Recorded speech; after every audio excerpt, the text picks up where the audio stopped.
live. All right. Hey, folks. Welcome to your annual 1 o'clock or daily 1 o'clock fireside chat from Lake Superior Art Glass. Today we're going to be doing a sailboat pendant.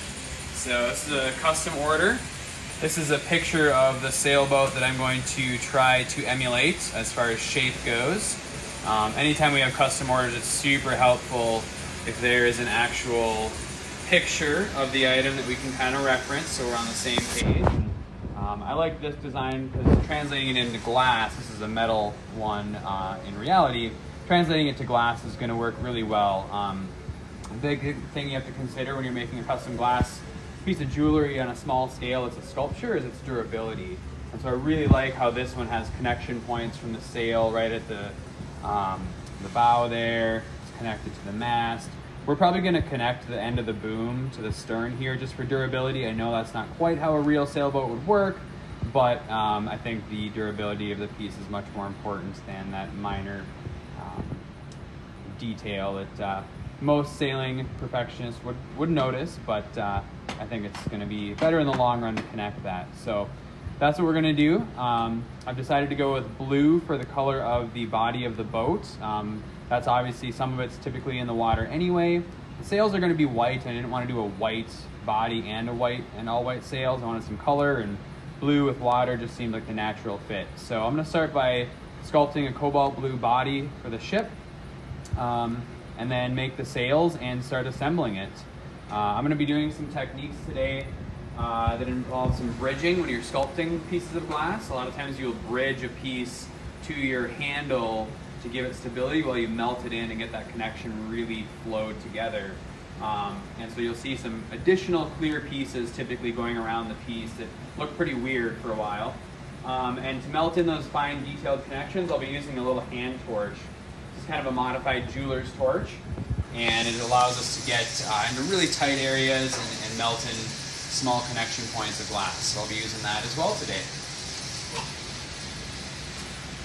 So, thanks you guys for tuning in and for all of your requests for custom pendants. It's kind of a fun new thing we're doing. So, if you haven't heard about it, we have a submission form on our website where you can submit your ideas for custom items, specifically pendants right now. But I forget, Jody, are we opening it up to other ideas or just kind of pendants at this point? Right now on the website we just have pendants, but as always, we can always take custom work.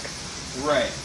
So yeah, check that out if you have an idea, throw it our way. It's just kind of a fun way to keep engaging with you folks, and this is going to be pretty fun for me too. I mean, I've never sculpted a little miniature sailboat for a necklace before, so it'll be a good challenge.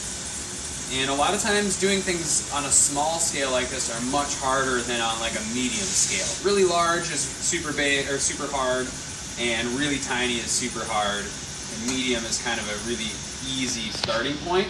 So this will definitely be a challenge for me, but that's one of my favorite things about custom orders is I get to try new things and learn new techniques and put all these skills that I've been developing for 17 years to the test and see if I can pull something off that's at least somewhat representative of what we're going for. So, for the sculpting purposes and weight and just for laying on someone's neck as a necklace, most of this piece is going to be done with flat pieces of glass. So, all of our glass typically starts round, so I've made a round gather. And then I'll squish it flat, kind of like that. So I'm going to end up removing a lot of the glass from this piece to get the profile shaped right. But again, I want it that flat profile. So to create the deck or the top of the body of the boat, I'm just going to kind of mash it flat on its side so that it widens out, and then it'll taper towards the keel. So kind of a fun side note, I actually grew up sailing as well. We had a 27-foot Chrysler up on Lake Vermilion. We'd go out for a few days at a time and a few times a summer and hang out there, which was super fun. So haven't done much sailing since I was, probably 15 or so, but something I grew up with and My dad used to race that sailboat as well as catamarans. He still has a catamaran, so I get out on that once or twice a summer. That's always fun as well. So.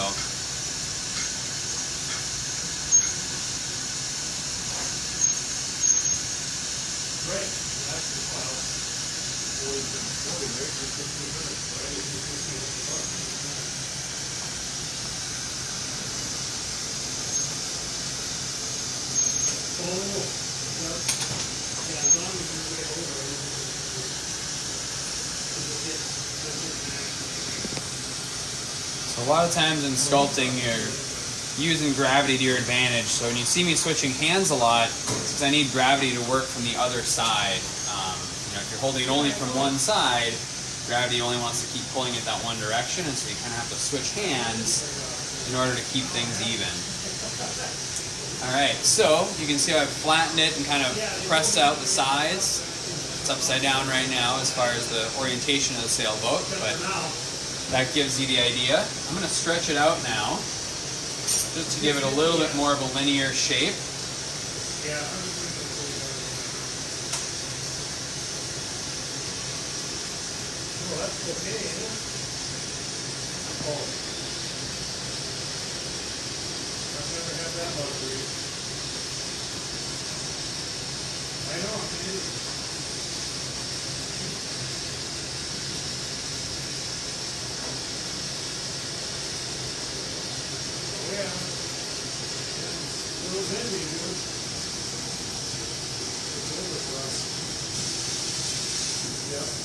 Alright, so let's see here. I think we'll take it off the front.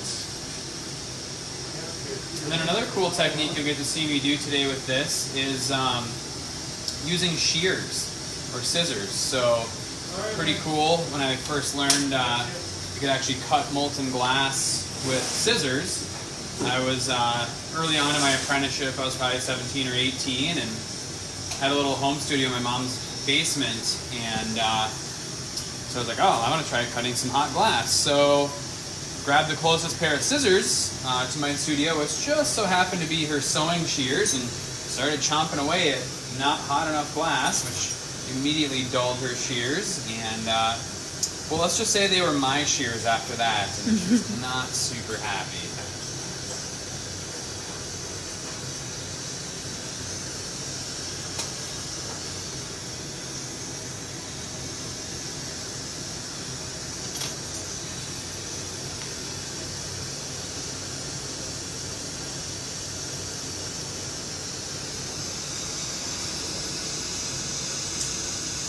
So sculpting glass with straight lines is a little bit challenging. It's not crazy hard, but you know, glass when it's molten is a liquid, and so it wants to be round. And so every time I get this hot, I'm constantly trying to fight that battle of keeping it flat and straight where I want it. And because that glass, when it gets hot, just wants to start rounding back out.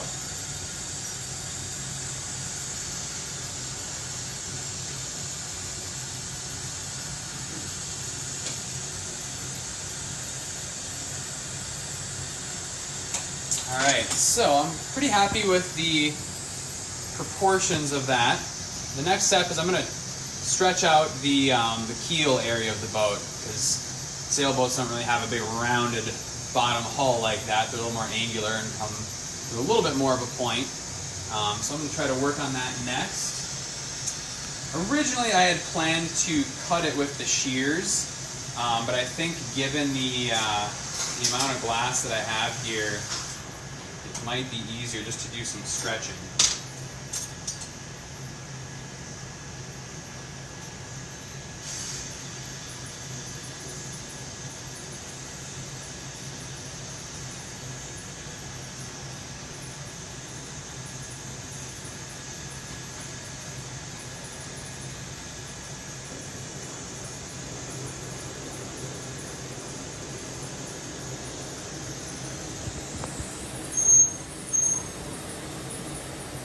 Actually, I'm going to trim this. It's a little too tight at quarters for me to get the heat in there. I need to stretch, so. Snip it. So now I've got a much more angular profile to that hull.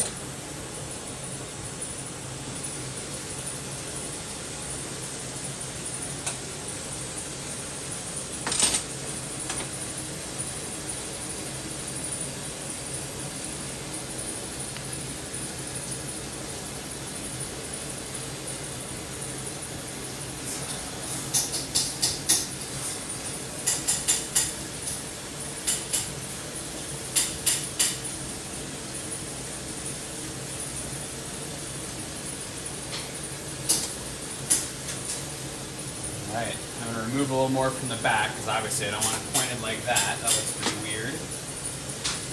I'm a little happier with how that front angle has gotten more defined there by cutting it.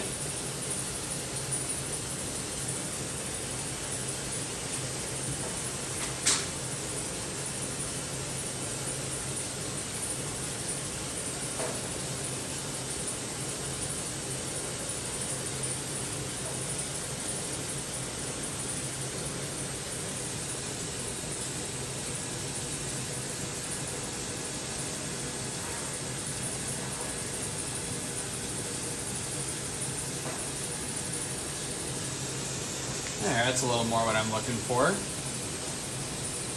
Kind of shows the shape of the hull, and then it flows right down into what would be the keel of the boat.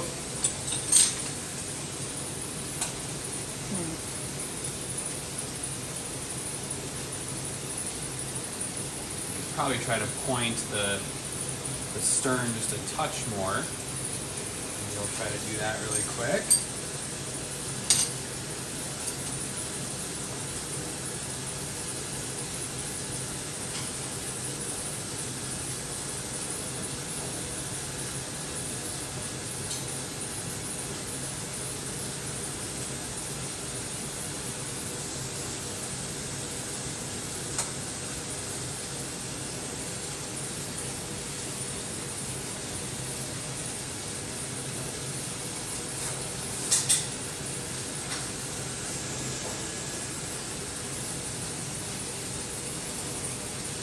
Alright, so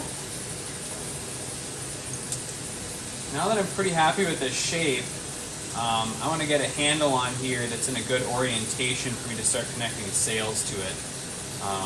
Basically what I'll do after I get this new handle on is I'll set it aside in my kiln, which is sitting a little over 1,000 degrees. That'll keep this piece warm and stable so that it doesn't want to crack at all. And then I'll build my sails, and then I'll start connecting all of them together.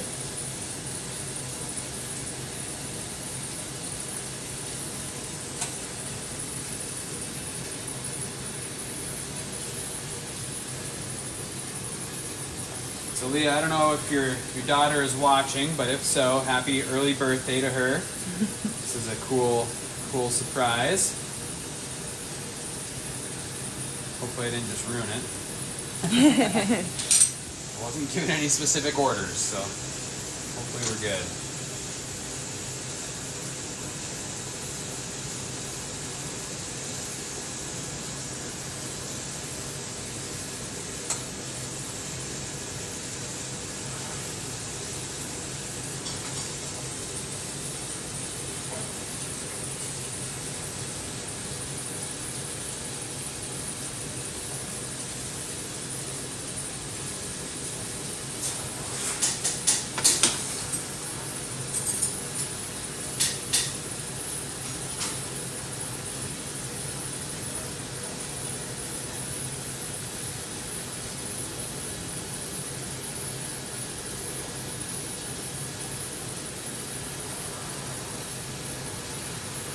It's a little harder for me to be as talkative today as I am during the other things because I'm doing something that's totally new and not something I've done hundreds or thousands of times, so it's taking a little more concentration.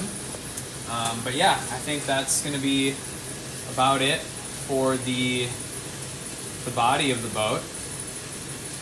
So I'll put that in the kiln and then start making the sails.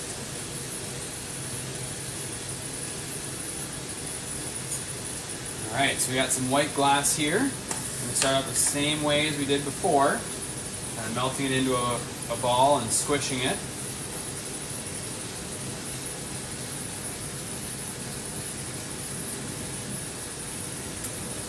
So in all my demos, you'll probably see me take away little pieces of glass like that and throw them away.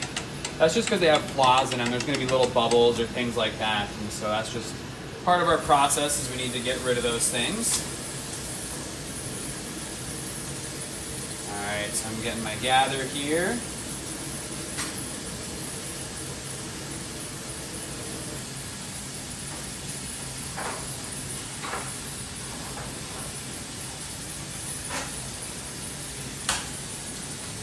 Squish it, giving us a nice disc of glass to work with.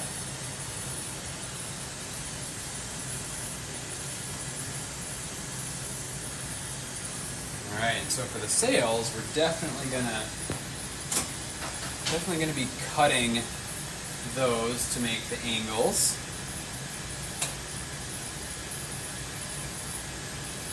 We'll start with the straight side of the sail. Essentially, we're trying to make a right triangle here.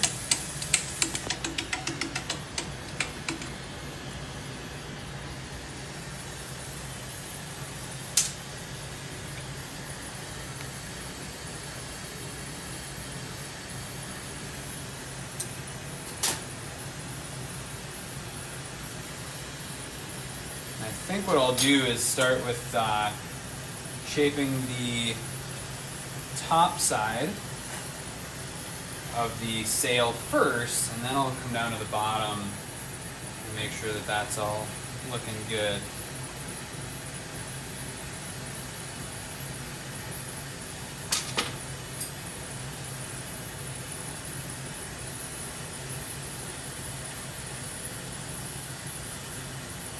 So I'm going to start with the jib first. That's the sail in the front. I think this one is just going to be a little easier to shape because it's got a little bit more of a fluid shape to it. Did you call it a jib? Yeah, jib.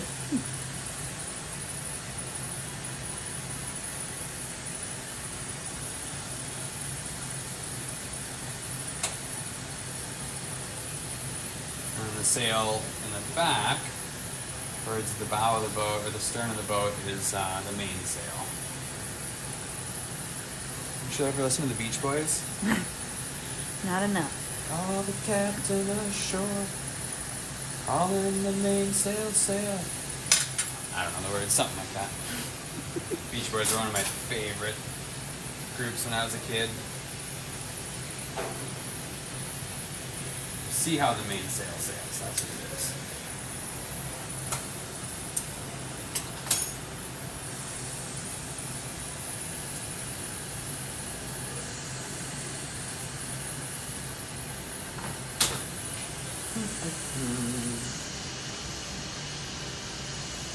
So I'm going to pull out the bottom corner now.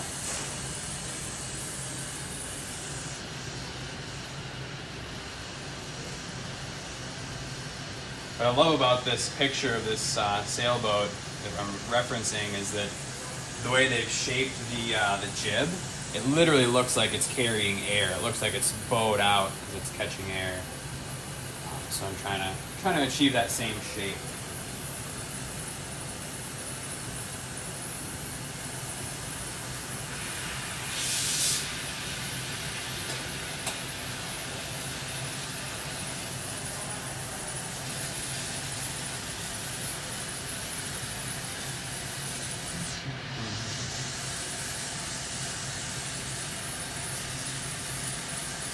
Didn't get quite the profile I was looking for on that one. I didn't have enough heat in the right places, so I'm going to try that again.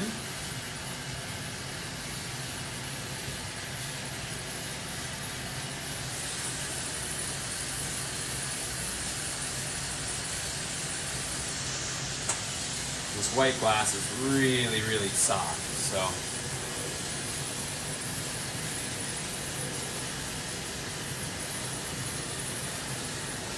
just not quite getting that profile I'm looking for.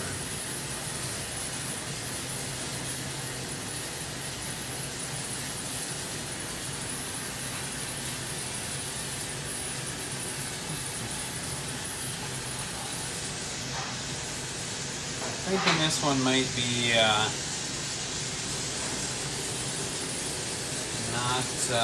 not usable.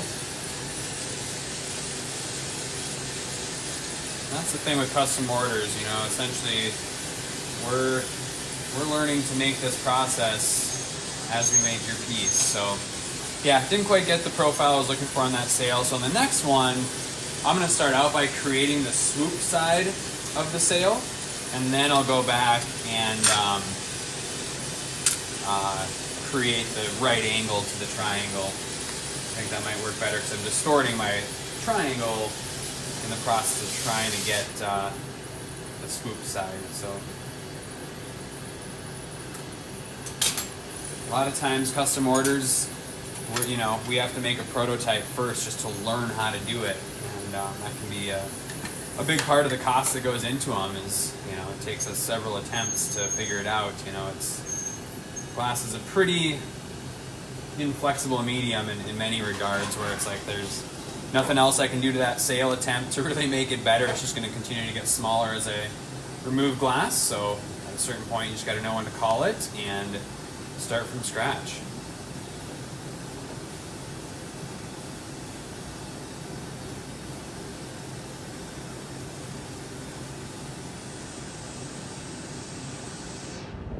Can you explain how white is a softer color? Can't explain why it's softer, no. As far as softness goes, it just means that it melts really quickly and easily, and cobalt is one of the more stiff colors for flame working. So if you're ever trying to work those two next to each other, it can be really tricky.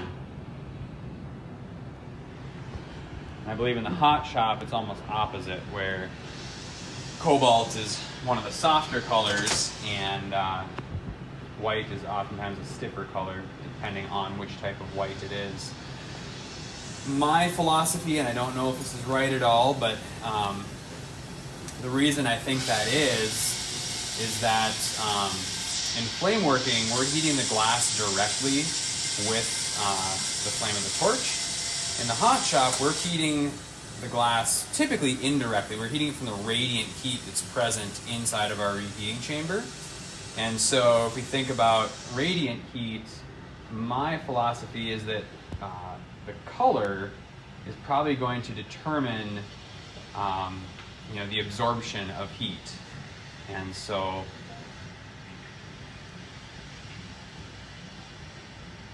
in that regard, I think in my vast wisdom, I think that's why a lot of times the softness of colors between flame working and furnace glass blowing can almost be opposite.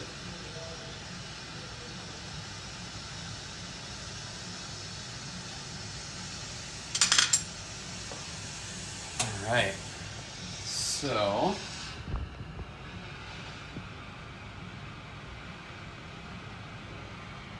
probably start to pull out that bottom corner of the sail now.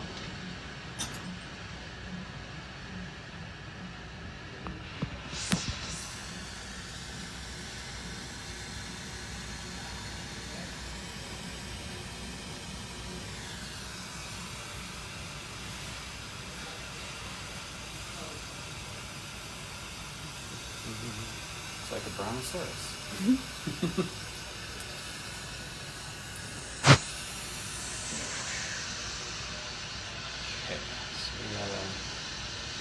Bring that line down some more.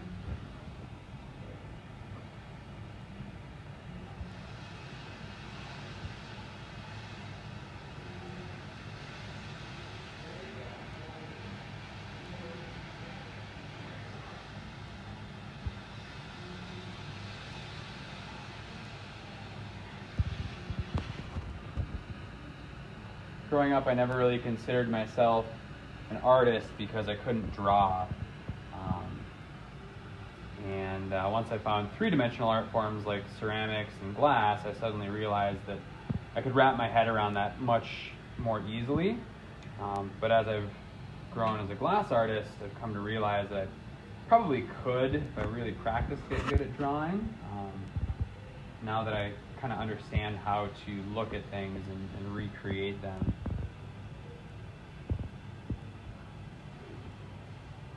There we go. Now that line's looking a little better.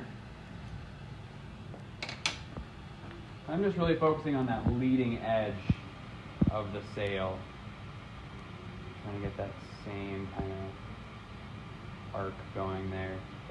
All right, so I'm going to trim off the bottom now and square that up. That's going to really help us see how this sail is taking shape.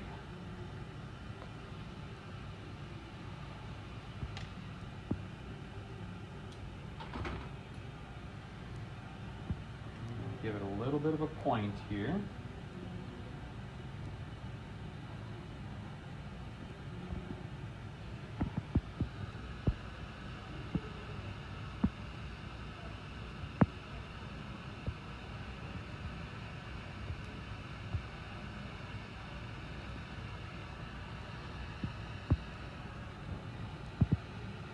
Still not getting this point to stretch out quite the way I want it to.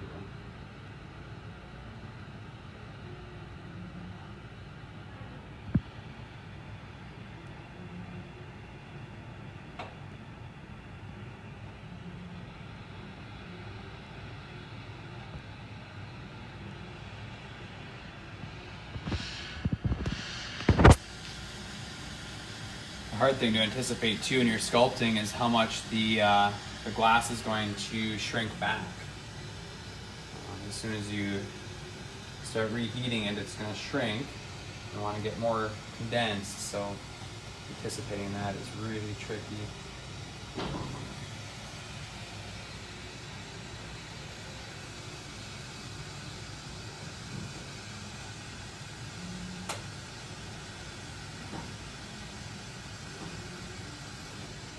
I'm going to kind of leave it a little funky like that.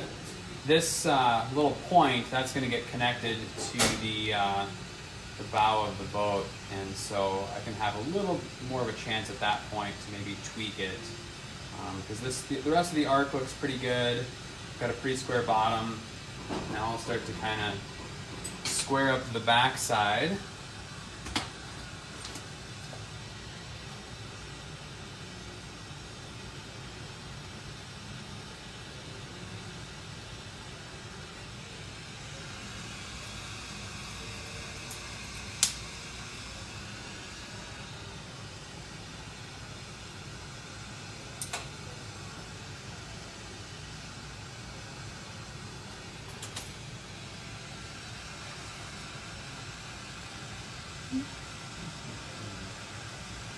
Trim that up again. Probably what I'll do is I'll leave the top of the sail shaping for last when I go to take this handle off after I've disconnected it to the body of the boat. I'll do the final shaping on the top third of the sail.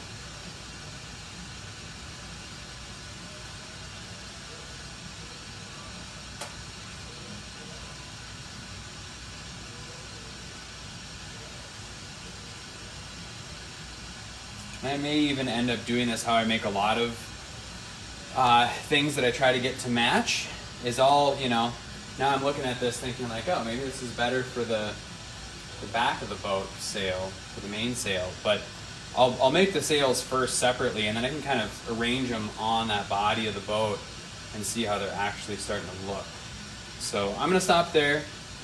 You may have heard me talk about it in other demos. It's got the 80% rule. When you're 80% happy with something, oftentimes it's a good time to stop, because if you keep messing around, you'll end up 60% happy, or just get to a point where it's not usable at all and you got to start over. So that's a pretty good attempt. I'm just going to do another one for the back sail here and see how that goes. And I may even do one more and then kind of pick the fit, the best, two of the best three that look correct together.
I'm going to start by stretching this one.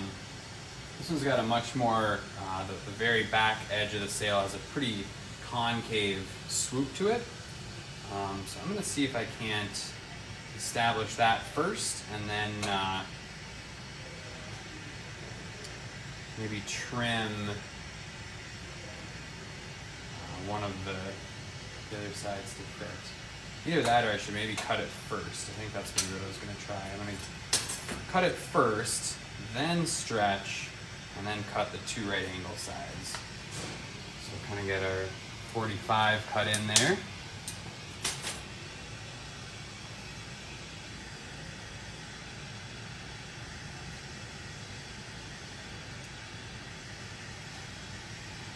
Liking the look of this one so far.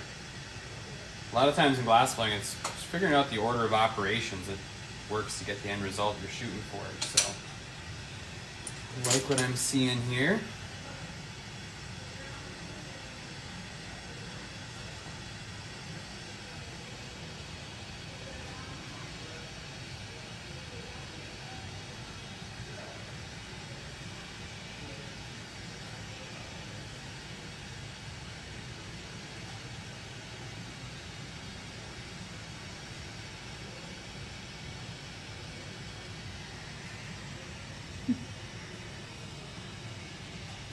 Okay.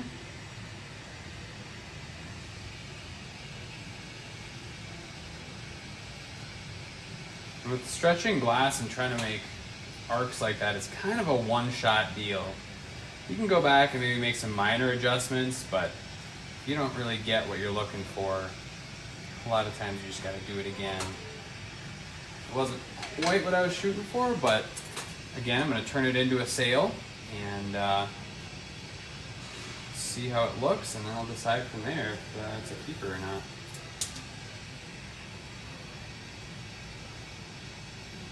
And here again, this one almost looks like it might be better for the jib. Just the way the curves are lining up on it.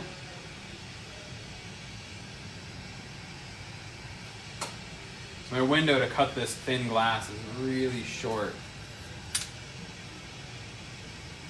Gotta go pretty quick. I gotta keep trimming this up. I kind of know the length of that body of the ship is pretty small, so I'm just trimming up the bottom here to kind of narrow up the footprint of this sail.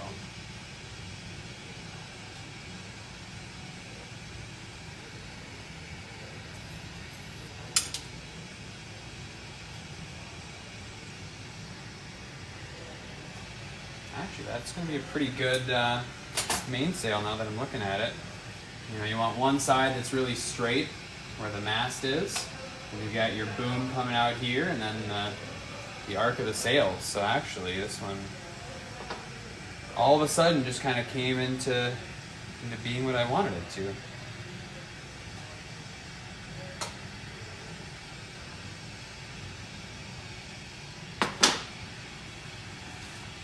Yeah, I think that's gonna make a really good rear sail on there. Mm-hmm. Now let's compare it to the front sail, which I'm not thrilled on. So I'm gonna do another front sail, see if I can't get a little better shape to one.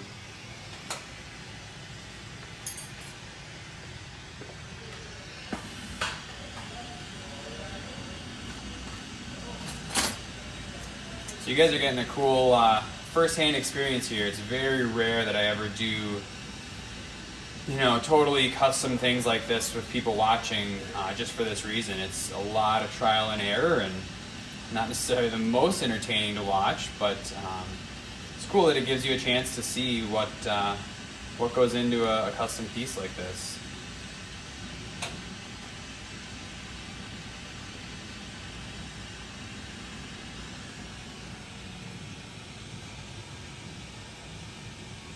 One of my favorite days of the week in the summertime in Duluth is Wednesdays, because Wednesday evenings they have the sailboat races. And it's just a perfect time to sit out on a patio somewhere and have dinner or a cocktail and watch all the boats out in the tip of the lake here. All right, so I'm going to take the same approach. I'm going to cut my 45 first.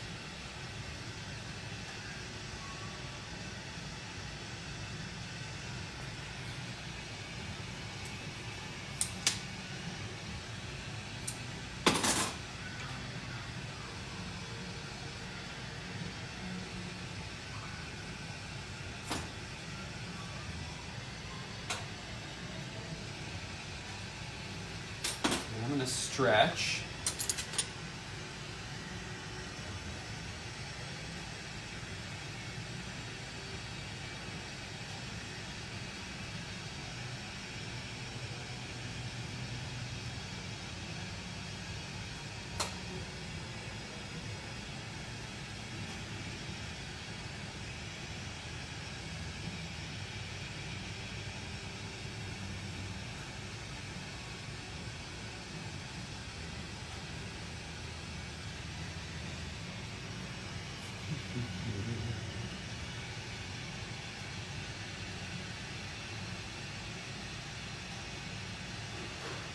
So I'm kind of just looking at the top half right now, because at this point it's all about trying to figure out which section is going to be the actual piece.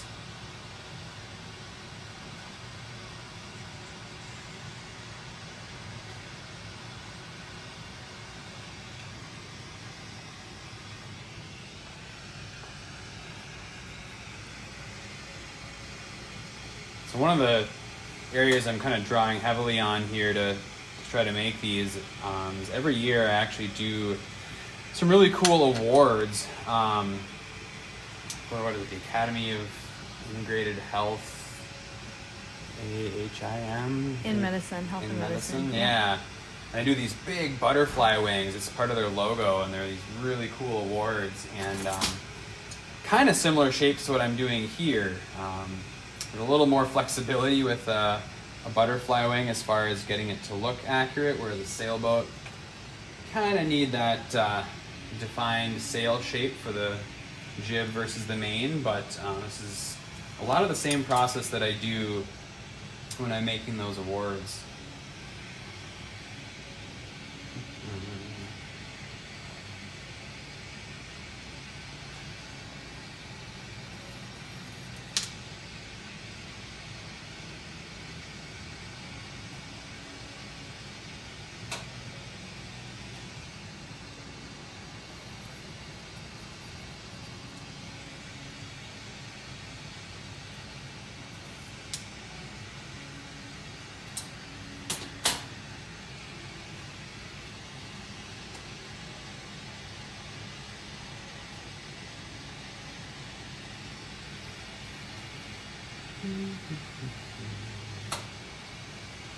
See if I can get the front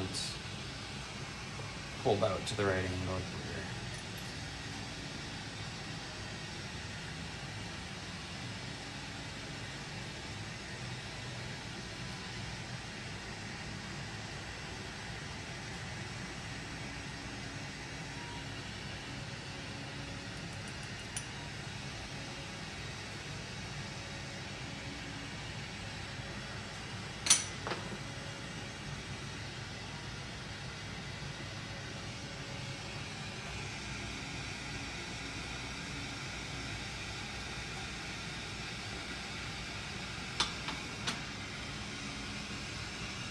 Pull down the back a little bit more here too, trying to get a little bit more of that swooping curve on the back edge of the sail. So there I just did a move where I peeled some of the glass away. And that can be a really effective tool, depending on how the glass is moving. And in this case, this glass is so soft, it actually works really well.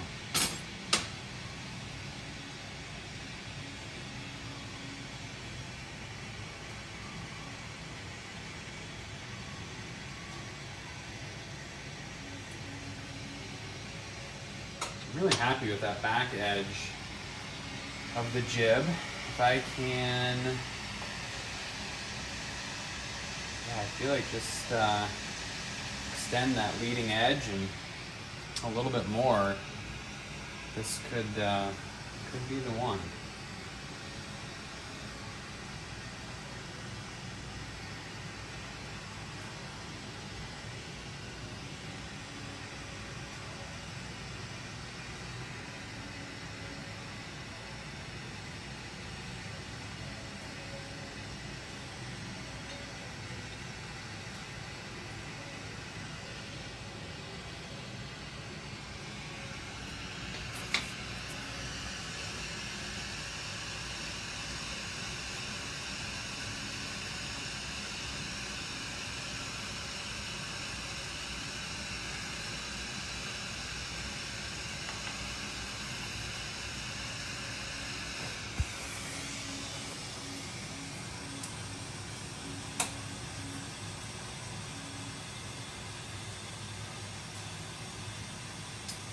Yeah, I think I can run with this. I'm gonna shrink down that jib a little bit more, and then I'll probably peel some more of it up when I go to disconnect. But I'm liking, it's really close to what I was shooting for. And I think I can achieve the rest of that look with, once it's connected.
My glasswork, I really strive for clean lines.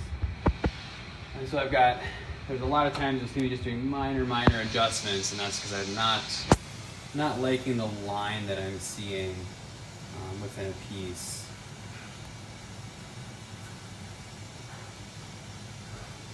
Yeah, I think that'll work. I'm gonna pull that jib back more towards the rear once I get it hooked up, but I think once I get this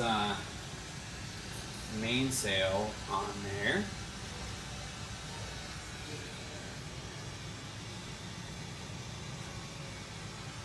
it'll start to come together a little bit better.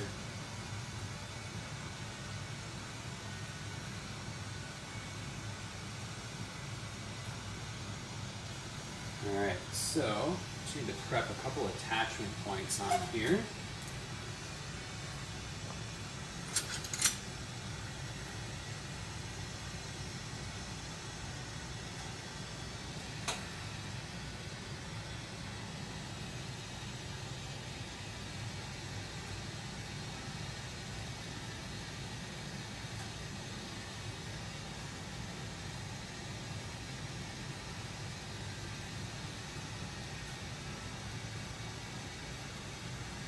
Kind of think of that as the mast.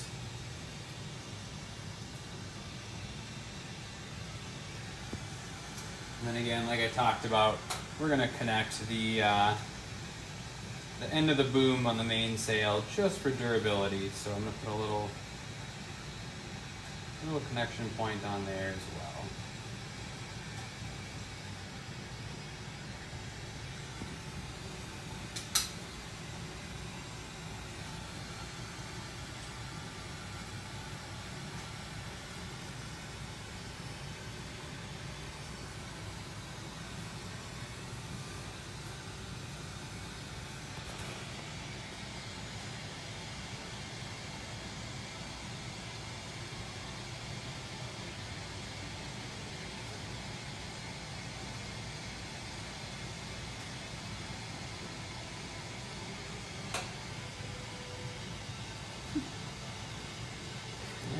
Nailed it.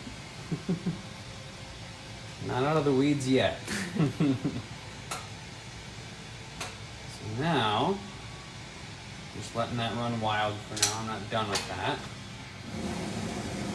So that sail is tacked on there, but it's not really flowed together on there. So now, I'm gonna use my little hand torch here to go and melt in those connection points. And actually, I'm not going to bridge this piece because it has two connections. So essentially, the other connection acts as a bridge as long as it's not hot.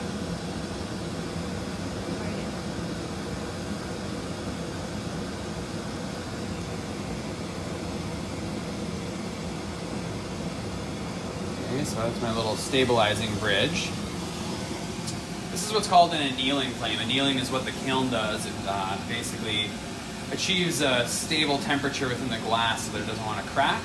And so anytime you're sculpting something and you're only heating little areas, you can kind of think of this like a reheating chamber in the furnace where you just need to flash the whole piece in there to keep it warm or you'll start getting cracks.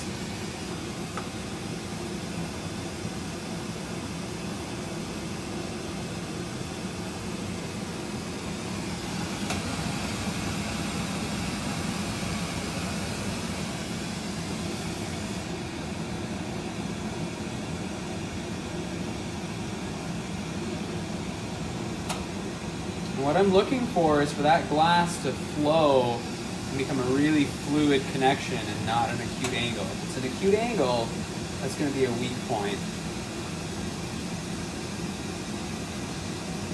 So with this little torch here, I'm just heating up both that connection point and a little bit of the body of the ship, or the boat, and letting the two flow together.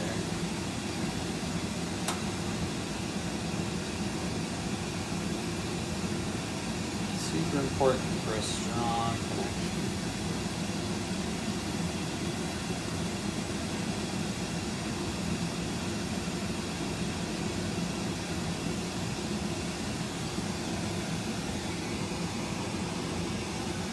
There we go.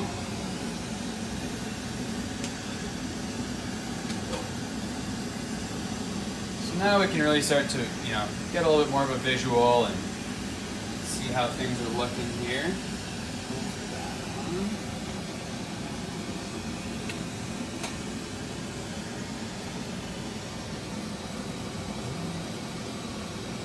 Now I've got that Beach Boys song stuck in my head.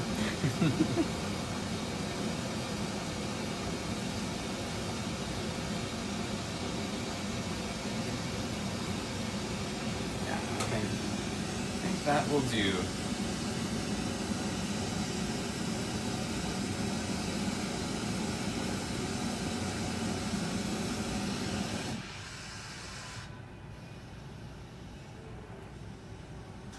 The really cool thing about this style of torch that I'm using, the company that makes it is called Glass Torch Technologies, is the infinite types of flames you can create, from this tiny little pinpoint flame up to a massive, massive flame that'll melt down 6 inches of solid glass, all in one torch. It's pretty sweet.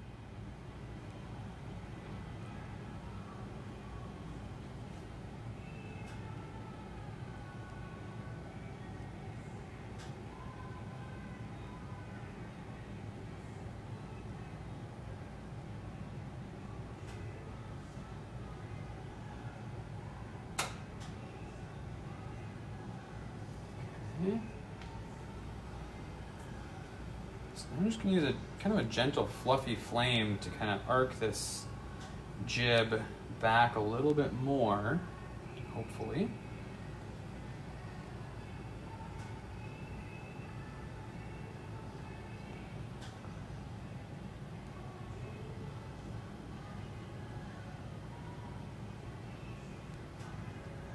Yeah, there we go. Melt it off on the tip here, because now we need to decide what the top of these sails are, where they're going to end. And actually I need to just melt in the connection point at the base of the jib at the mast really quick.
I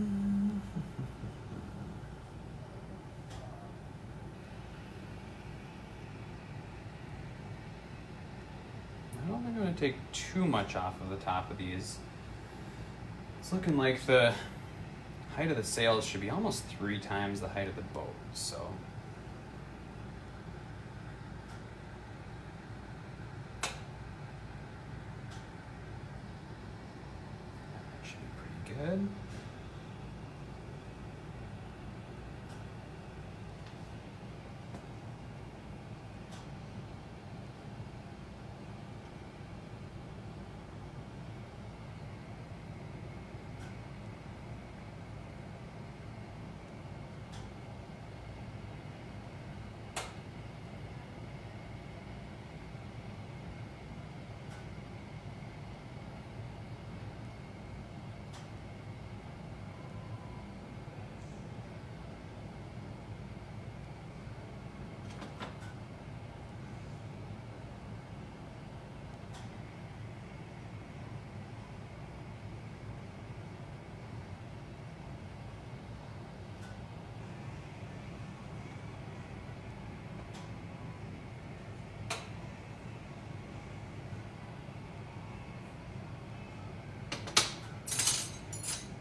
All right, so now we're going to put a little loop right on the top of those sails. That's what the necklace will hang from.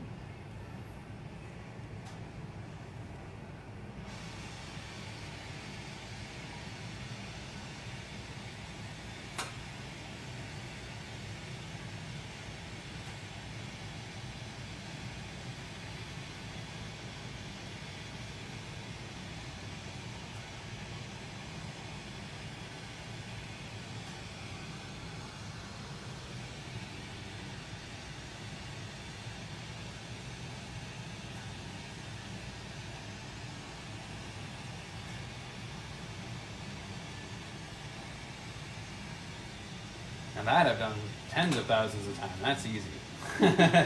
Easy for you. Making a sailboat, well, it was definitely more of a challenge, as I knew it would be.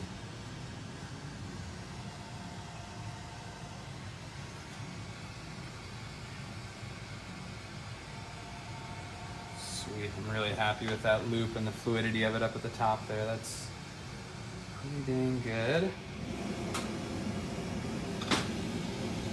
All right, last thing I want to do, this is where my 80% rule might come and haunt me, but the bow of the boat's not quite as pointy as I'd like it to be.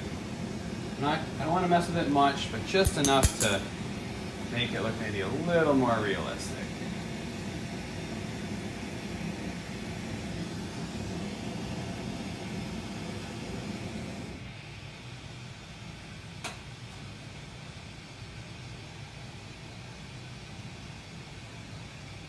Leah says it's so beautiful.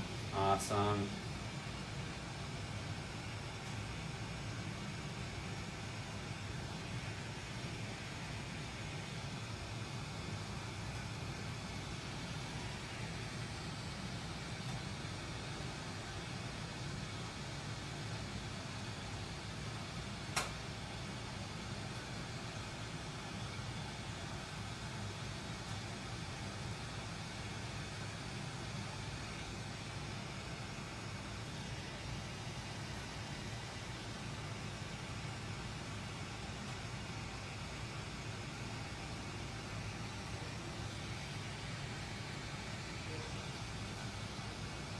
I'm definitely a little happier with that. That's just one of those little details where my perfectionist eye is not quite satisfied, so I had to bring myself to do something about it. In fact, I might even do a little more right at the end of the boom here, just because that, I guess on pirate ships sometimes maybe the boom did stick off the back a little bit, but we're not making a pirate ship here.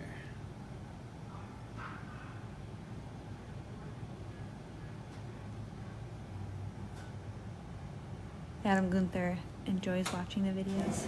Awesome. All right, give it a little last little flame polish here.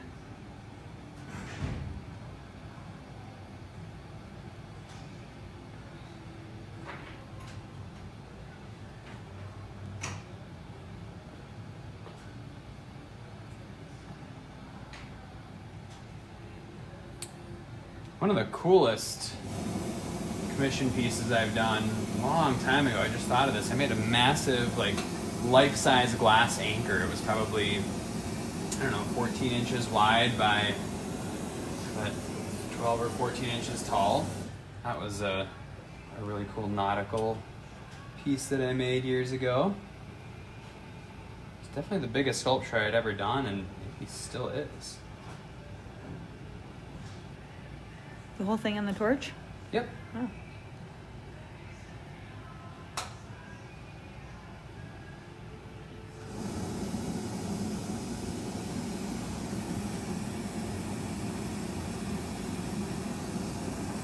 It's such a little detail, but I'm so happy that the direction that you put the loop so that it hangs flat on the chest. Yep. Definitely a key that I always think about.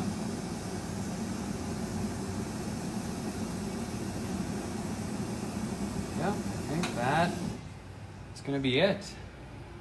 Take it off of the punty next and put it away in the kiln to cool slowly.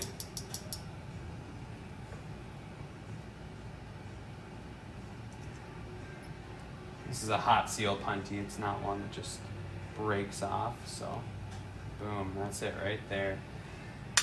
Boom. There it is, Leah. Thanks for the request.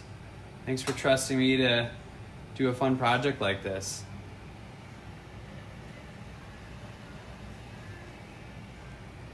Get a good shot of it? Mm-hmm. Sweet. Thanks again for watching, everyone. Thanks for supporting small businesses. We've had a lot of orders come in online for our new recycled glass drinkware series, so that's been awesome to see. Yeah, just keep us small businesses in mind throughout these times. Buy gift cards, order gifts for folks. I know everyone's in need right now, and I totally understand that, but if you're in a place where things are okay, all the small businesses really appreciate all the help. So thanks for watching, and we'll hope to see you again next week. Take care.